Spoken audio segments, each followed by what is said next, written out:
제가 초등학교를 다닐 때에 제일 무서운 날이 있었습니다. 그날은 학교에서 주사를 맞는 날이었습니다. 선생님이 내일 이제 주사를 맞을 거다 이렇게 선생님이 이제 종례 시간에 얘기를 하고 나면 그때서부터 두렵습니다. 그 다음날 학교 가는 것도 두렵고, 제가 학교를 다닐 때는 되게 그 나라에서 보건소에서 학교에 이렇게 나와가지고 전교생을 이렇게 주사를 놔주고 예방주사를 놔줬던 그런 시대였습니다. 주사를 맞는 날 당일 학교 전체는 참 먹구름이 이렇게 있는 것처럼 두려움에 쌓여 있었습니다. 제일 앞밤부터 이제 주사를 맞아오기 시작한다 그러면 아이들이 말이죠, 복도에 다 나와서 언제 오나 막 기다리고 막 수업도 안 됩니다. 흥분이 돼가지고 막 흥분이 되는 게 아니죠. 막 두려워가지고 아수라장이 돼요. 막 애들이 막 소리를 지르고 또 어떤 여자애들은 막 저학년 애들은 막 울고 길이 없습니다. 주사가 이제 마침내 우리 반에 이제 딱 들어와서 주사를 이제 맞추려고 그러면 이제 줄을 서서 맞아야 되는데 가능한 한 뒤에 가서 설라고 그러고 그렇습니다. 근데 그 중에서도 또 어떤 아이들은 말이죠, 뭐 당당하게 주사 맞는 거 무섭지 않다 그러면서 아주 당당하게 또 주사를 맞는 아이들도 물론 있었습니다. 인생을 살다 보면 참 우리가 여러 가지 어려운 일을 만납니다. 그럴 때 되게 심리적으로 참 두려움이 확 몰려오는 때가 있습니다. 어떡하지? 참 큰일 나는데 하는 그런 두려움이 몰려오는 때가 우리가 있습니다. 사실 별거 아닌데 당당하게 뭐 사실 주사 맞는 것도 사실 진짜 딱 마음만 먹으면 뭐 별거 아닐 수도 있는데 그냥 그 분위기 자체의 그 공포를 느껴서 더 두려워할 수도 있습니다. 인생도 그런 것 같습니다. 별거 아닌데 사실 그 문제 별거 아닌데 너무 그것을 두려워하고 무서워하고 겁내하고 참 그러는 게 우리의 사실 현실입니다. 그러나 우리가 문제 앞에 있을 때 두려움이 몰려올 때 하나님을 더 의지하시기를 바랍니다. 하나님 함께 하신다. 그런 믿음을 가지고 있으면 두려움이 몰려왔다가도 두려움이 다 떠나갈 줄 믿습니다. 그러므로 여러분, 이 세상에 살며 두려움을 주는 것은 하나님이 주지 않습니다. 하나님은 두려워하는 마음을 주시지 않습니다. 하나님은 평강을 주시고 평안을 주십니다. 두려워하는 마음은 사단이 주는 것입니다. 여러분, 여러분의 인생 문제 앞에 두려움이 확 몰려오면 사탄아 떠나갈지어다. 그렇게 하시기를 바랍니다. 왜냐하면 두려움은 사실 사탄이 갖다 주는 겁니다. 여러분 혹시 여러분 앞에 있는 문제 앞에 두려움이 온다면 담대하시기를 바랍니다. 두려워하지 마십시오. 한번 두려워하는 사람은 그 두려움에 휩싸이는 사람은 작은 일에도 너무 두려워해요. 제가 아주 오래전에 학교를 다닐 때 저와 같이 공부하던 그 분이 계셨습니다. 근데 그분은 선생님을 그렇게 무서워해요. 선생님을 두려워해요. 그래가지고 수업 시간에 말이죠, 뭘 발표하려고 그러면요, 온몸이 떨어요. 온몸이 떨어요. 평상시에는 좀 덜한데 선생님 앞에만 가면 온몸이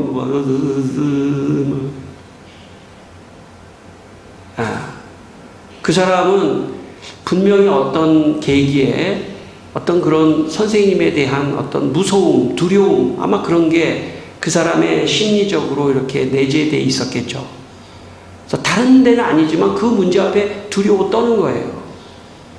근데 그런 게 습관이 되면 그게 다른 문제까지 그게 파급이 됩니다. 그래서 여러분 그 두려움을 내쫓아야 됩니다. 내 마음 안에서 두려움은 떠나갈지어다. 여러분 한번 저를 따라하시기 바랍니다. 두려움은 떠나갈지어다. 두려움은 떠나갈지어다. 예, 끊어서 하겠습니다. 두려움은 떠나갈지어다.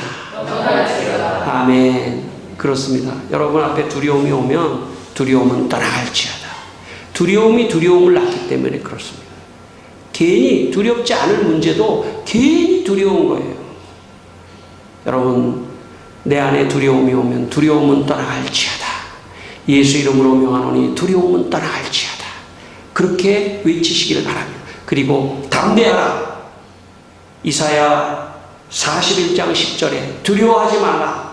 내가 너와 함께하리라. 놀라지 말라. 나는 내 하나님이 됨이라. 내가 너를 굳세게 하리라. 참으로 너를 도와주리라. 참으로 나의 의로운 오른손으로 너를 붙들리라. 말씀하셨습니다. 그러니까 두려움이 오면 두려워하지 말라. 내가 너와 함께함이라. 이 말씀에 보면 하나님께서 말이죠. 참으로 너를 도와주리라. 참으로 너를 붙들어주리라. 참으로 너를 구해주리라. 이렇게 참으로 라는 말이 반복되고 있습니다. 그러니까 널 진짜 도와주겠다는 겁니다. 그러니까 하나님이 도와주시니까 담대하세요. 두려워하지 마세요. 어떤 문제 앞에서도 담대하세요. 두려워하지 마세요. 유명한 6.25 때 일화가 있습니다. 유명한 일화가 있습니다. 어떤 공산군이 서울을 점령했는데 예수 믿는 사람에게 총을 딱 겨누고 말이죠. 너 지금 예수 믿어 안 믿어? 예수 믿는다 그러면 내가 총으로 너에게 쏘겠다. 그런데 이 사람이 그 두려움 앞에서 담대하게 난 예수 믿습니다. 죽음을 각오하고 죽음도 두려워하지 않는 거죠. 나는 죽어도 천국 간다. 죽음을 두려워하지 않고 나는 예수 믿습니다. 그랬더니 그 총을 겨눈 사람이 빨리 도망가라고 그러더래요. 자기도 예수 믿는 사람이니까. 여러분 죽음 앞에서도 우리는 두려워하지 마십시오. 왜냐하면 우린 죽어도 천국이에요. 죽어도 천국이니까 죽어도 우리는 천국이니까 두려워하지 않는다. 그런 마음으로 살면 이 세상에 두려울 거 아무것도 없습니다. 죽음마저도 이길 수 있는 담대함이 있다면 여러분 이 세상에 어떤 문제, 어떤 실패, 어떤 문제 앞에서도 낙심하거나 좌절하거나 절망하지 않고 담대하게 나아갈 수 있습니다. 하나님이 도와주실 것이다. 하나님이 함께 하실 것이다. 여러분 그런 마음을 가지고 여러분 앞에 있는 모든 문제를 이겨나가게 되시기를 주의 이름으로 축원합니다. 예, 오늘 말씀에 이런 말씀이 있습니다. 오늘 말씀에 제자들이 배를 타고 바다를 건너고 있었습니다. 17절 18절에 보시면 날은 어두웠습니다. 예수님은 그 배 안에 없습니다. 큰 바람이 일어 파도가 쳤습니다. 제자들은 어두운 밤 파도 치는 바다에서 그것도 예수님도 계시지 않고 그래서 그들은 두려움에 떨었습니다. 특별히 예수님이 옆에 계시다면 좀 낫을 텐데 예수님도 안 계시고 바람이 불고 어두워지고 그래서 저들은 두려움에 떨었습니다. 우리 인생을 상징적으로 말하고 있습니다. 어둡고 바람이 불고 파도가 치고 예수님이 안 계신 것 같고 나 혼자 이 망망 바다에 있는 것 같은 그런 인생을 상징적으로 보여주고 있습니다. 미국 초기 인디언 선교사 데이비드 브레이너드라고 하는 사람은 선교를 하는 가운데 너무나 망망대해에 혼자 떠있는 그런 외로움을 느꼈습니다. 그리고 그의 일기에 그는 그때의 심정을 이렇게 기록했습니다. 그때 나는 죄를 느꼈다. 두렵고 하나님 앞에 나오지 못할 만큼 수치스러웠다. 하나님의 임재가 영원히 사라져 버린 것 같았다. 그런 일기가 남아 있습니다. 이 브레이너드는 자기가 죄 가운데 있는 것이 너무나 고통스럽고 죄책감을 느끼고 그래서 하나님도 다 떠난 것 같은 그런 절망을 느꼈다는 겁니다. 우리도 그럴 수 있습니다. 이 세상에서 내가 참 죄 가운데 있어서 하나님이 나를 이제 더 이상 기억하지 않나 보다 하는 그런 절망이 있을 수 있습니다. 우리 안에. 브레이너드는 그러나 그 가운데에서도 하나님을 놓지 않았습니다. 그러자 하나님께서 그 브레이너드의 마음속에 은혜를 주셔서 회복하는 놀라운 역사가 있었습니다. 오늘 이 제자들은 당장 눈에 보기에 예수님이 계시지 않고 겉의 상황은 너무나 참 파도가 치고 어두워지고 하는 그런 것 때문에 너무나 절망하고 있었습니다. 그러나 여러분, 이 절망하는 제자들을 예수님은 당장 곁에 계시지 않지만 보고 계셨습니다. 함께 하셨습니다. 마태복음 28장 20절에 볼지어다 내가 세상 끝날까지 너희와 항상 함께 있으리라 말씀하신 주님이 이 제자들과 사실은 함께 계셨던 것입니다. 눈에 보이지 않지만. 지난 주간에 제가 영화를 한 편 봤습니다.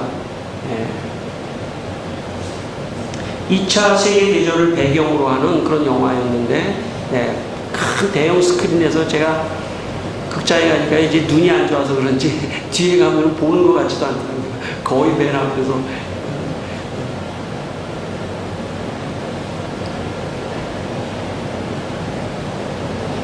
제가 극장에 가는 것도 설교 준비하러 가는 것도 없지 않아 있습니다. 제가 또 즐기는 것도 있지만 어떻게 해서든지 예화를 찾는 게 저의 목적입니다. 목적 중에 하나입니다. 그래서 이제 그런 또 관점에서만 본 건 아닌데 제가 설교 준비하면서 하나님께서 그런 걸 생각나게 해줘서 제가 얘기 드립니다. 2차 세계대전 때 독일과 이 연합군, 영국, 프랑스 연합군하고 싸우는데 연합군이 이제 포위가 됩니다. 그래서 한 40만 명 되는 영국과 프랑스군이 프랑스 지역에서 포위가 돼서 이제 해변가에서 배를 타고 영국으로 탈출하는 그런 그 영화인데 영국의 수상이 40만 명의 영국과 프랑스군을 구해야 되는데 아마 그 당시에 한 3만 명 정도를 구할 수 있는 군함만 있었나 봅니다. 군함을 보냈는데 나머지 30만 명 이상 37만 명 정도의 군인들이 그 해변가에서 영화를 너무 잘 만들었어요. 아 진짜 영화를 너무 잘 만들었어요. 해변가에서 참 추위에 떨면서 모르는 거죠. 그 사람들은 이 배를 타고 다 갈 줄 알지만 사실은 한 3만 명만 데리고 가고 나머지는 이제 못 가는 거예요. 대장은 알고 있습니다. 그런 절망적인 상황에 바다 끝에서 말이죠. 물체가 점 같은 물체가 팍 떠올라요. 그러니까 부하가 말이죠. 그 대장한테 저게 뭐냐고 그러는 거예요. 와서 보니까 영국에 있는 모든 작은 어선들이 작은 배 있지 않습니까? 고기 잡는 어선들이 수백 척이 영국으로부터 오고 있는 거예요. 그러니까 군함으로는 구원할 수 없었지만 영국의 작은 배들의 어선이 다 몰려와서 그 병사들을 다 구원한다는 그런 이야기입니다. 제가 이 설교를 준비하다가 오늘 19절에 보시면 예수님이 바다 위로 걸어오셔요. 얼마나 급하셨으면 바다 위로 예수님이 착 걸어오시는 그 모습을 상상하면서 두려워 떨고 있는 제자들을 구원하시기 위하여 바다 위로 걸어오시는 주님. 저는 그 작은 배들이 착 바다 위로 오는 걸 보면서 저게 주님의 마음일 수도 있겠다. 한 사람도 멸망하지 않고 구원하시려는 주님의 마음. 그러면서 거기에 있는 대장한테 이런 저게 뭡니까? 딱 그러니까 저거는 영국, 우리의 조국이 오고 있다. 이렇게 말을 하더라고요. 여러분, 예수님이 지금 당장 우리 곁에, 내 눈에, 여러분 옆에 안 계신 것 같지만 안 계신 것이 아닙니다. 결정적인 순간에 여러분에게 찾아오시는 분이 예수님입니다. 살아계신 예수님, 그분이 여러분의 삶의 현장에 결정적인 순간에 오시니까 여러분 그 예수님을 믿고 계시기를 바랍니다. 그래서 예수님은 우리를 찾아오십니다. 우리 둘째 아이가 깜짝 놀랐는데 우리 둘째 아이가 우리 둘째 아이가 아주 어렸을 때 우리 집에 제 아내와 제가 일이 있어서 잠깐 그 둘째 아이를 우리 제 아내의 친정에 할아버지 할머니 계시는데 그 아이를 맡긴 적이 있습니다. 그리고 그 아이를 맡기고 이제 우리가 둘이 가니까 울죠. 예준이 잘 들어보세요. 예준이도 울거려 아마. 울죠. 근데 그 아이가 그날 밤에 이제 나중에 들은 얘기지만 그날 밤에 잠을 안 자더래요. 엄마가 와야 된다 이거예요. 그리고 그래도 이제 자야 된다 그러면은요 막 화를 내더래요. 그리고 이제 불을 끄려고 그러면요 불을 못 끄게 하더래요. 할머니 할아버지가 불을 끄려고 그러면 막 가가지고 불을 다시 켜고 막 거기를 막 못 끄게 하고, 그리고 잠을 자려고 이제 이불장에서 이불을 좀 꺼내려고 그러면요 다시 이불을 개가지고 이불장에다가 막 이불을 다시 집어넣고 그러더래요. 그리고 다 불을 켜놓고 엄마를 기다려야 된다는 거예요. 아이는 자기 눈앞에 지금 엄마가 없기 때문에 두려워서 그렇게 하는 겁니다. 두렵죠. 야, 이거 지금 나 혼자, 아마 그 아이의 마음은 망망 바다에 혼자 지금 떠 있는 그런 외로운 상황일 수 있습니다. 어른들은 뭐 그게 뭐 별거냐라고 할 수 있지만 아이들의 입장에서는 그럴 수 있죠. 그런데 그 아이가 이제 19살이 됐습니다. 그 19살 된 아이가 이제 할아버지 집, 할머니 집에 맡겨놨는데 걔가 이제 또 19살이 됐는데 불을 못 끄게 하고 그리고 이불을 못 꺼내게 하고, 예? 그러면 정상입니까? 아닙니까? 정상이 아니죠. 제가 무슨 말 하려고 하냐면 어린아이의 신앙일 때는 너무 두려운 거예요, 세상이. 예수님이 바로 옆에서 뭔가 있어야만이, 계셔야만이 될 것 같은 어린아이의 신앙입니다. 여러분, 물론 처음 신앙생활을 할 때는 어린아이와 같은 그런 신앙생활을 할 수 있죠. 당장 이루어져야 되고 당장 안 되면 막 불안해하고 두려워하고 그럴 수 있죠. 근데 나이가 먹듯이 신앙생활을 조금 했는데 그러면 어떻습니까? 아직 어린아이 같은 신앙이죠. 성숙한 신앙은 이런 것입니다. 지금 당장 문제가 해결되지 않아도 주님은 이 문제를 보고 계신다. 언젠가는 이 문제를 풀어주신다. 언젠가는 나를 찾아오신다. 내가 두려움의 나락 속에, 고통의 나락 속에 있으면 있을수록 상대적으로 더 큰 축복을 주실 것이다. 내가 이 어려움은 어려울수록 하나님은 나를 연단하시고 마침내는 더 큰 축복으로 응답하신다 하면서 어떤 그 두려움을 뛰어넘으며 참고 인내하고 기다릴 수 있는 사람, 그 사람이 성숙한 신앙입니다. 여러분, 그런 분이 되시기를 바랍니다. 어린아이는 참지 못해요. 기다리지 못해요. 그냥 두려워하여 어쩔 줄 몰라 해요. 그러나 성숙한 사람은 기다릴 줄도 알고 참을 줄도 알고 인내할 줄도 알고 그 고통을 견딜 줄도 알고 그 고통 속에 들어가 있을 줄도 알고 그 환난을 그냥 몸으로 받고 있는 겁니다. 그 성숙한 사람입니다. 왜? 주님은 나를 보고 계신다. 주님은 반드시 물 위로 오시듯이 반드시 나를 버리지 않으신다 하는 그런 믿음이 있기 때문에 그렇습니다. 성도 여러분, 오늘 아침에 여러분의 고난 속에 원망하지 말고 두려워하지 말고 담대하게 기다리고 주님은 물 위로 걸어오시듯이 내게 온다, 나를 도와주신다 하는 믿음을 가지고 참으시기를 바랍니다. 견디시기를 바랍니다. 그 고난 속에서 오히려 배우는 게 더 많습니다.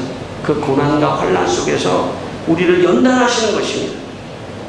오늘 여러분 앞에 주님이 물 위로 걸어오시듯이 오신다고 믿으시기를 주의 이름으로 축원합니다. 여러분 21절의 말씀에 제자들에게 오자 제자들이 기뻐서 배로 영접하니 배는 그들이 가려던 땅에 이르렀더라.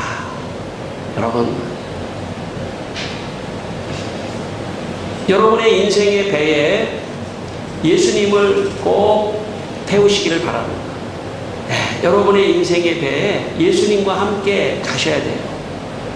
이 망망 바다와 같은 이 바다에 배 한 척이 떠 있지만 예수님을 그 배에 모시면 영접하고 예수님과 함께 가면 예수님이 파도도 잔잔케 하시는 겁니다. 여러분 예수님이 배에 오르니까 뭐가 달라졌습니까? 파도가 치고 어두워지고 이런 게 하나도 안 달라졌지만, 그죠? 예수님이 배에 오르시는 순간 상황은 달라질 수 있습니다. 왜냐하면 예수님이 바다야 잠잠하라, 이 문제야 잠잠하라, 그 사건은 잠잠하라, 이 문제는 해결될지어다. 주님이 명령하시고 주님이 함께 하시면 문제는 해결됩니다. 다만 여러분 때로는 주님이 내 배 안에 계실 때만 예수님이 내 배 안에 계시는 게 아닙니다. 내 배 안에 안 계시는 것 같을 때도 내 배 안에 계시는 겁니다. 그걸 믿으시기를 바랍니다. 내 배 안에 안 계시는 것 같아도 주님은 물 위로 걸어오시듯이 예수님은 나와 함께 하시는 거예요. 중요한 것은 내 배에, 내 인생의 배에 주님을 함께 모시고 가야, 여러분 그렇게 되시기를 바랍니다. 고대 로마의 서사시인 베르길리우스라고 하는 유명한 서사시인의 아이네이스라고 하는 유명한 작품이 있습니다. 거기에 보면 트로이에서, 물론 소설입니다. 트로이에서 전쟁을 해서 참패한 아이네이스라고 하는 사람이 가족과 또 동료들을 이끌고 큰 배를 만들어서 새로운, 트로이가 멸망하니까 거기서 살 수가 없는 거예요. 그래서 새로운 정착지를 향해서 배를 타고 바다로 항해를 합니다. 아이네이스와 선원들이 생각했습니다. 어디로 가는 게 좋을까? 그때 그들이 의논하기를, 그래, 이 지중해 안에 크레타라고 하는 섬이 있는데 그 크레타에 가면 우리는 새로운 국가를 세우며 정착할 수 있을 것이다. 그렇게 이제 판단을 하고 크레타 섬에 도착합니다. 크레타 섬에 도착해서 이제 국가를 만들기 위해서 이제 정착을 했는데 이런 일이 일어났습니다. 크레타 섬에 도착하자 갑자기 역병이 돌기 시작했습니다. 전염병이 돌기 시작했습니다. 나무와 곡식도 비참하게 말라서 죽게 됩니다. 풀은 말라 죽고 씨앗은 병들어 죽었습니다. 사람도 죽고 사람도 병들어서 이제 병든 몸을 끌고 다닐 수밖에 없었습니다. 그래서 이 아이네스와 이 선원들은 안 되겠다, 다시 이 크레타 섬을 떠나야 되겠다. 그러면서 여기저기 방황을 하다가 마침내 로마를 세운다는 그런 이야기입니다. 그러나 어쨌든 방향이 잘못되니까 목적지에 가서 사람이 죽고 고생하고 그런 이야기가 이 아이네이스에 나옵니다. 여러분, 인생은 속도가 아닙니다.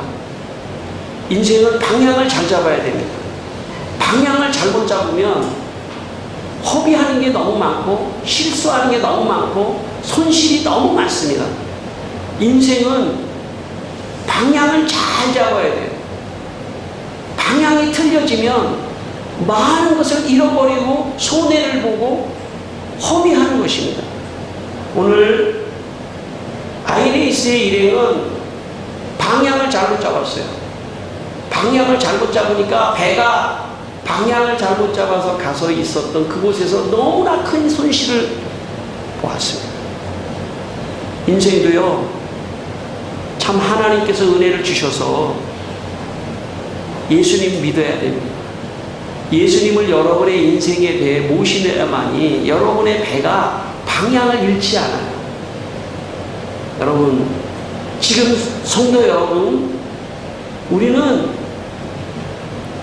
사실 아무도 보장할 수 없습니다. 우리가 어떻게 앞으로 살 것인지 아무도 모릅니다만은 여러분에게 말씀을 통하여 권면합니다.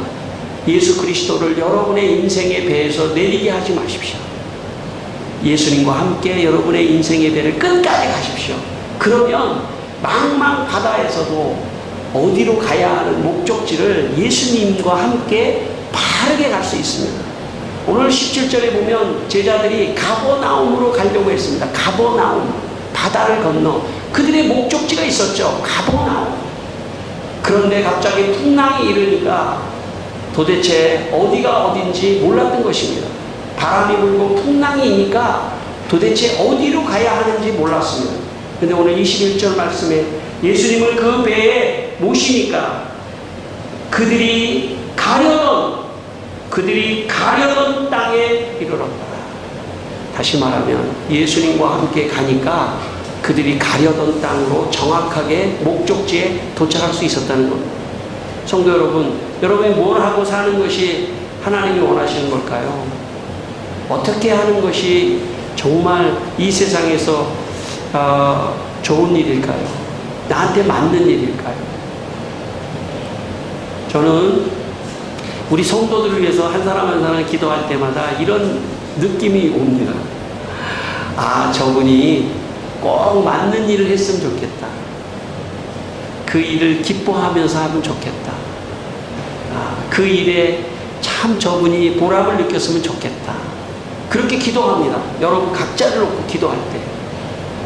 그런데 만약 여러분이 하시는 일에 딱 맞는 것 같은 것을 찾았을 때 저희 얼마나 기쁘겠어요, 그죠? 저분 저게 안 맞는 것 같은데. 그런데 어떤 때 보니까 저분 저 일이 맞는 것 같아. 그럴 때 굉장히 기쁘지 않습니까? 여러분, 예수님을 여러분의 배에 태우세요. 그분을 모시세요. 그러면 내 생각을 뛰어넘어서 정말 내가 이 세상에서도 보람되는 일, 참 하고 싶은 일, 의미 있는 일, 그런 일을 하는 목적지까지 예수님이 여러분을 데리고 갈 줄 믿습니다. 여러분의 자녀가 뭘 해야 될지, 여러분의 자녀가 뭘 해야 될지 내가 부모로서 아무리 걱정해 준다고 해서 되는 일이 아니에요. 주님을 그 마음속에 배에 모시고 있는 사람이 도록 도와줘야 돼요. 여러분의 자녀들에게 예수 그리스도를 소개해야 됩니다. 예수 그리스도를 인생의 배에 예수님을 태우고 갈 수 있도록 그렇게 하셔야 됩니다. 왜냐하면 그때 그 아이가 예수님과 함께 인생의 목적지를 향하여 가면 보람있고 의미가 있기 때문에 그렇습니다. 여러분의 자녀를 위하여 기도하십시오. 여러분의 자녀가 예수 잘 믿도록, 그래서 예수님을 인생의 배에 태우고 가버나움에 도착하듯이 자신의 인생에 보람이 있는 그곳을 향하여 갈 수 있어야 합니다.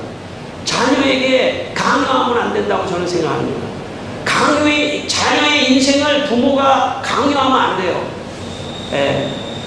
왜냐하면 그 자녀는 하나님의 자녀고 그 자녀가 이 세상에서 보람있고 행복한 그 일을 할 수 있도록 축복하고 격려하는 게 부모의 책임입니다. 기도해주고, 그래서 그 자녀가 예수님과 함께 보람되게 그 일을 하면서 즐거워하고 기뻐할 수 있도록 하는 것이 하나님을 믿는 사람들의 태도라고 저는 믿습니다. 여러분, 인생에 예수님을 배에 태우면요 지옥에 가지 않습니다. 가장 중요한 겁니다. 인생의 배에 예수님을 모시면 가려던 곳은 어디냐면 천국입니다. 지옥이 아닙니다. 가려던 곳, 우리가 진짜 가려던 곳은 가버나움은 상징적인 장소입니다. 이 세상에서 우리가 하는 일도 가버나움이지만 영적으로 말한다면 가버나움은 천국입니다. 여러분, 예수님을 내 인생의 배에 태우면 우리를 어디로 인도하냐면 지옥으로 인도하지 않고 천국으로 인도하는 것입니다. 그러므로 성도 여러분, 여러분의 인생의 배에 예수 그리스도를 기쁨으로 영접하여 그분과 함께 여러분의 인생의 항해를 하게 되시기를 축원합니다. 한 주간 동안 여러분의 인생을 주셨습니다. 일주일이라고 하는 인생의 시간을 주셨습니다. 아깝게 생각하고 허비하지 말고 일주일의 시간들을 하나님 앞에 주님과 함께 배를 타고 보람이 있는 한 주간 되시기를 주의 이름으로 축원합니다. 기도하겠습니다. 다 같이 기도하겠습니다. 하나님 아버지, 내 인생의 배에 주님을 태우고 두려워하지 않고 가기를 원합니다. 주님, 우리 자녀들의 배에 주님이 함께 타주십시오. 우리 자녀들의 인생의 앞길을 내가 어떻게 지켜주겠습니까? 우리 부모가 지켜줄 수가 없습니다. 각자가 주님과 함께 참 이 세상에 참 가버나움에 도착해야 하고 영적인 가버나움에도 도착해야 합니다. 아버지, 두려워하지 않는 자는 어떻게 합니까? 주님을 배에 모시고 주님이 함께 하신다는 믿음을 가지고 살아가야 합니다. 주여, 우리 성도들 한 주간 동안 두려워하지 않게 하여 주옵소서. 두려움은 따라갈 시간, 두려움은 따라갈 시간. 하나님을 두려워하지 말고 주님과 함께 주님이여 참 일주일 주신 시간을 아깝게 생각하고 주님이여 포기하지 말고 보람있게 아버지 하나님을 쓰면서 주의 음성을 들으며 하나님이여 앞길을 열어주시고 축복하여 주시옵소서. 할렐루야. 주님을 찬송합니다. 살아계신 하나님 아버지, 우리 성도들이 세상의 고난의 파도 때문에 두려워하지 말게 하시고 예수님이 함께 하신다는 믿음으로 모든 것을 이기고 예수님과 함께 배를 타고 모두 다 축복의 땅으로, 축복의 땅에 도착할 수 있도록 인도하여 주시옵소서. 예수님의 이름으로 기도드리옵나이다. 아멘.